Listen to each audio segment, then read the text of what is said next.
সবাইকে নমস্কার। কিছু কথা চ্যানেলে এটি আমার সপ্তম ভিডিও। আজকে আমি আলোচনা করব ভারতের সবথেকে পুরনো পার্টি কংগ্রেস পার্টিকে নিয়ে। এই পার্টির ব্রিটিশ পিরিয়ড কালটা কেমন ছিল এবং এই পার্টির ব্রিটিশ পিরিয়ডের পরে কাল অর্থাৎ স্বাধীনতার পরে সময়কালটা কেমন ছিল, আজকে সেই সব সম্বন্ধে আজকে আমি আলোচনা করব। তো শুরুতে আমি বলে দিই, আমি কোনো পার্টির ফেভারে নই, ঠিক আছে। আমার যেহেতু টপিক হচ্ছে আপনার হিস্ট্রি এবং পলিটিক্স নিয়ে, সেই জন্য আমি পলিটিক্স নিয়ে যেহেতু ভিডিও বানাই, ঠিক আছে, হিস্ট্রি নিয়ে যেহেতু ভিডিও বানাই, তো দেশের সবথেকে পুরনো পার্টিকে নিয়ে ভিডিও বানানোটা আজকে আমি উচিত মনে করলাম, সেই জন্য এই ভিডিওটি বানাচ্ছি, ঠিক আছে। আমি কোনো পার্টির ফেভারে নই, এই ব্যাপারটি আগের থেকে ক্লিয়ার করে দিলাম। তো ভিডিওটি কেউ যদি আমার পেজে এসে নতুন দেখে থাকেন অবশ্যই সাবস্ক্রাইব করে দেবেন এবং ভালো লাগলে অবশ্যই শেয়ার করবেন। তো চলেন শুরু করছি আজকের এই ভিডিও। তো কংগ্রেস পার্টির উদ্ঘাটন কবে হয় এই নিয়ে শুরু করছি আজকের প্রথম এই সেন্টেন্সটি, ঠিক আছে। তো কংগ্রেস পার্টির উদ্ঘাটন হয় আপনার 1885 সালের 28 ডিসেম্বর, ডেটটি মনে রাখবেন। কিন্তু এই ডেটের আগেও কংগ্রেস পার্টির ছিল, কিন্তু সেটি তখন পার্টি হিসেবে না, সেটি তখন একটি সংগঠন হিসেবে কাজ করছিল, ঠিক আছে। কিন্তু সেই সংগঠনটিকে পার্টিতে রূপান্তরিত করে আপনার দাদাভাই নওরোজি, হ্যাঁ, এই ব্যক্তিটি দাদাভাই নওরোজি আপনার পার্টিতে রূপান্তরিত করে আপনার এই সংগঠনটিকে ইন্ডিয়ান ন্যাশনাল কংগ্রেস পার্টিতে রূপান্তরিত করে। কবে? 28 ডিসেম্বর 1885 সালে, ঠিক আছে। সংগঠন মানে বুঝতে পারছেন। যদি বলি সংগঠন মানে কি, মানে একটা গ্রুপ, একটা অনেক বড় একটা জমায়েত, ঠিক আছে, যারা যে কোনো সমস্যাতে সমাধান করতে চলে যায়, ঠিক আছে, সেই সংগঠন থেকেই এটি পার্টিতে রূপান্তরিত হয়। কার দ্বারা? দাদাভাই নওরোজির দ্বারা। তো এতটুকু বুঝাতে পারলাম। তো ব্রিটিশ পিরিয়ডে আপনার এই পার্টির তিনটি পিরিয়ড কাল ছিল, অর্থাৎ শুরুর থেকে, অর্থাৎ 1885 থেকে 1905 অব্দি একটা পিরিয়ড কাল, যেটাকে বলা হয় আপনার নরমদল কাল কংগ্রেসের, ঠিক আছে। এরপর ছিল আপনার বলা হয় 1905 থেকে 1919 অব্দি একটা পিরিয়ড কাল, ঠিক আছে।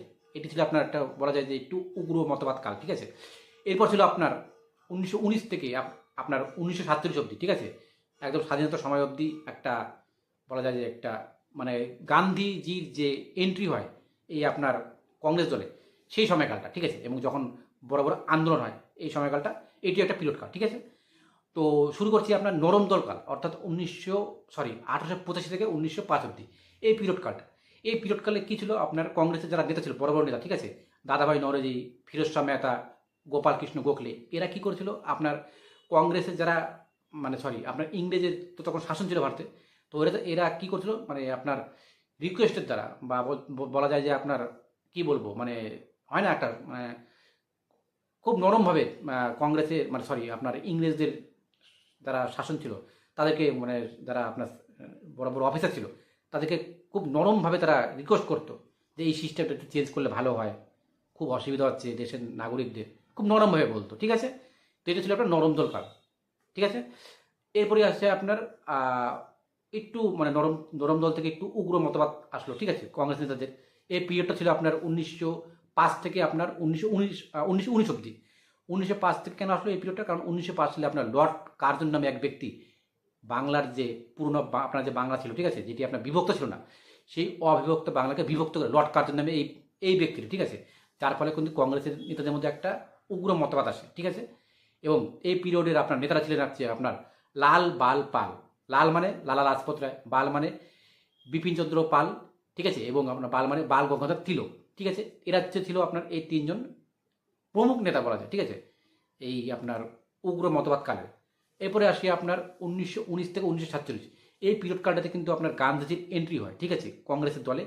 এবং দলে দলে আপনার সাধারণ মানুষ আপনার এই দলে আপনার আপনার বলা যায় যে কংগ্রেস পার্টিতে যোগদান করতে থাকে, ঠিক আছে।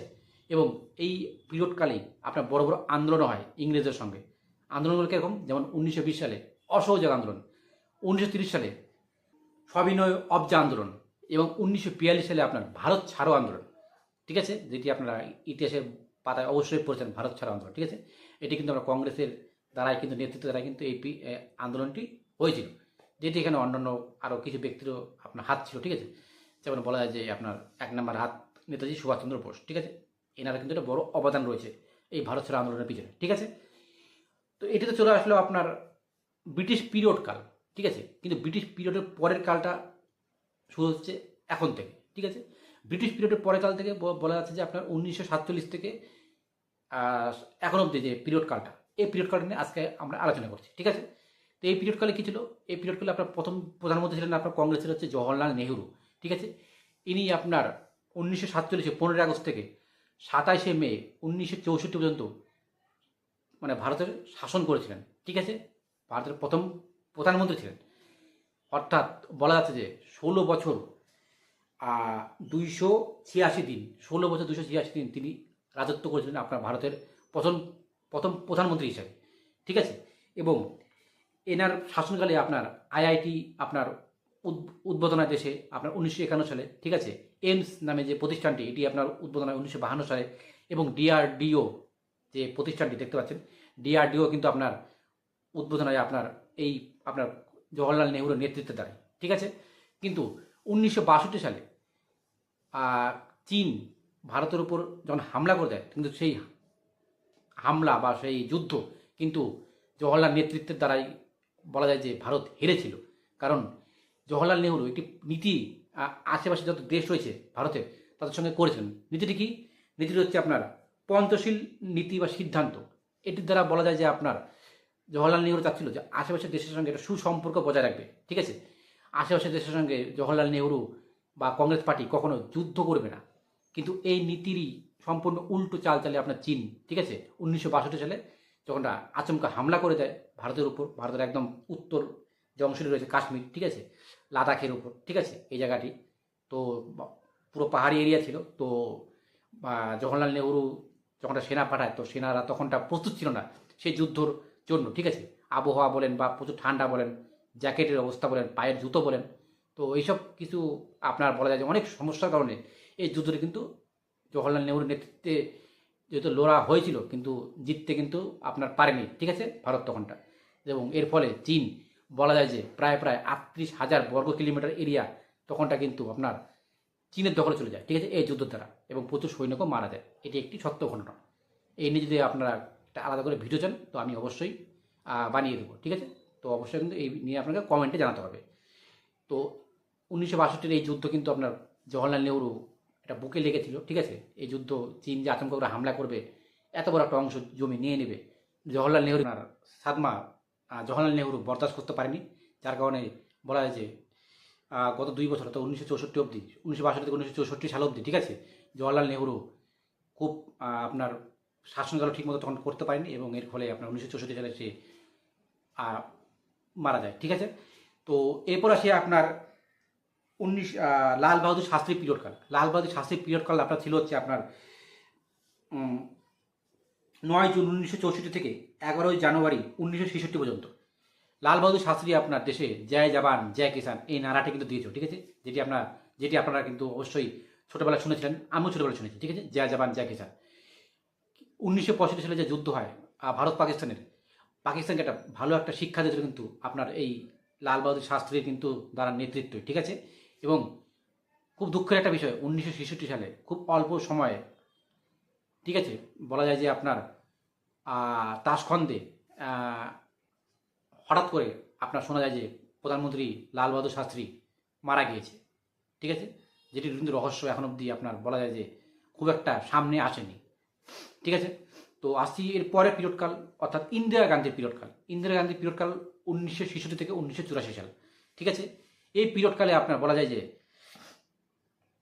কংগ্রেসের প্রথম মহিলা প্রধানমন্ত্রী ছিলেন আপনার ইন্দিরা গান্ধী, ঠিক আছে, কংগ্রেসের প্রথম মহিলা প্রধানমন্ত্রী ইন্দিরা গান্ধী ছিলেন, ঠিক আছে। এবং 1971 সালে যে ভারত এবং পাকিস্তান যুদ্ধ হয়, অর্থাৎ ভারত এবং পাকিস্তানের মধ্যে যে যুদ্ধটা হয়, অর্থাৎ পূর্ব পাকিস্তান, এই যে পূর্ব পাকিস্তান দেখতে পাচ্ছেন, এটি কিন্তু আপনার বাংলাদেশে রূপান্তরিত করে আপনার ইন্দিরা গান্ধীর সেনাই, ঠিক আছে, তখনকার 1971 সালে, ঠিক আছে। এবং 1975 থেকে 1977 পর্যন্ত দেশে ইমার্জেন্সিও কিন্তু তার নেতৃত্বে দ্বারা একটি কিন্তু অবদান, ঠিক আছে, মানে আপাতকাল বা ইমার্জেন্সি যাই হোক, আপনারা যাই মানে বুঝতে পারছেন কী বলতে যাচ্ছি, ঠিক আছে। এবং 1984 সালে তার সিকিউরিটি দ্বারাই কিন্তু তার হত্যা হয়েছিল, ঠিক আছে। এটিও কিন্তু একটি মানে কি বলবো অবিস্মরণীয় ঘটনা, ঠিক আছে, তার সিকিউরিটি দ্বারা তার মৃত্যু হয়েছিল। এরপর আসি তার পরে পিরিয়ডকাল, অর্থাৎ তার ছেলে রাজীব গান্ধী পিরিয়ডকাল। রাজীব গান্ধী পিরিয়ডকাল ছিল আপনার 1984 থেকে 1989 সাল অবধি। 1984 31 অক্টোবর থেকে 2 ডিসেম্বর 1989 সাল পর্যন্ত আপনার রাজীব গান্ধী পিরিয়ডকাল ছিল, ঠিক আছে। তো কংগ্রেস আমলে দেশের সবচেয়ে কম বয়সের প্রধানমন্ত্রী ছিলেন আপনার রাজীব গান্ধী। তিনি দেশে প্রথম কম্পিউটার যে ক্রান্তিটি হয়েছিল পুরো পৃথিবীতে, প্রথম আপনার ভারত আনেন কিন্তু রাজীব গান্ধী, ঠিক আছে। এবং দূরসঞ্চার ক্রান্তি, অর্থাৎ দূরসঞ্চার ক্রান্তি বলতে আপনার টেলিফোন কিন্তু আপনার আনে কিন্তু রাজীব গান্ধী, ঠিক আছে। এবং ভোটের যে বয়স সীমা 21 থেকে 18 বছরে কিন্তু নামিয়ে আনে আপনার এই রাজীব গান্ধী, ঠিক আছে, তার পিরিয়ড কাল বা তার সময়কাল। এরপরে আসে আপনার পিবি নরসিংহ রাও পিরিয়ড কাল ছিল আপনার 21শে জুন 1991 থেকে 16ই মে 1996 পর্যন্ত। গম্ভীর আর্থিক সংকটের সময় কিন্তু আপনার পিবি নরসিংহ রাও দেশের আপনার হালটা ধরে রেখেছিল, ঠিক আছে, হাল। অর্থাৎ 1991 সালে তখনকার যে অর্থমন্ত্রী ছিলেন ডক্টর মনমোহন সিং, তার সঙ্গে হাত মিলিয়ে কিন্তু তখনকার এলপিজি গ্যাসের সঙ্গে একটা সিদ্ধান্ত চেঞ্জ করে দেশের আর্থিক অবস্থাকে অনেকটা উন্নতি করেছিল পিবি নরসিংহ রাও, ঠিক আছে। এটি কিন্তু তখনকার সেই সময়ের একটা বৈশিষ্ট্য, মানে সেই সময় একটা বিশেষ একটা অবদান ছিল তার, অর্থাৎ কার, পিবি নরসিংহ রাও। এরপর আসে আপনার মনমোহন সিংয়ের রাজত্বকাল ছিল আপনার 22শে মে 2004 থেকে 26শে মে 2014 পর্যন্ত, অর্থাৎ পুরোপুরি 10 বছর। এনার কার্যকালে আপনার সূচনা অধিকার অর্থাৎ আরটিআই, মনরেগা শিক্ষা অধিকার অর্থাৎ আরটির মতো ঐতিহাসিক কানুন তৈরি হয়েছিল, ঠিক আছে। এরপরে আসি আপনার ভারতীয় রাষ্ট্রীয় কংগ্রেসের বর্তমান যিনি অধ্যক্ষ, তিনি হচ্ছে মাল্লিকার্জুন খাড়গে, ঠিক আছে। তিনি অক্টোবর 2022 থেকে এই পদ সামলাচ্ছেন, ঠিক আছে। এরপর আসি আপনার কংগ্রেসের সংসদীয় দলের অধ্যক্ষ কে, সোনিয়া গান্ধী। এবং লোকসভায় নেতা প্রতিপক্ষ হচ্ছে আপনার সোনিয়া গান্ধীর ছেলে রাহুল গান্ধী। তো কংগ্রেস পার্টিকে নিয়ে বা কংগ্রেস পার্টির ব্রিটিশ পিরিয়ড কাল থেকে এখন অব্দি যে পিরিয়ড কাল চলছে, এই পিরিয়ড কালে আপনাদের যদি কোনো রকম বুঝতে অসুবিধা হয় অবশ্যই কমেন্ট করে জানাবেন, ঠিক আছে। এবং ভিডিওটি কেমন লাগলো অবশ্যই এটিও কমেন্টে জানাবেন। তো দেখা হচ্ছে নেক্সট ভিডিওতে। ভালো থাকবেন, সুস্থ থাকবেন। জয় হিন্দ।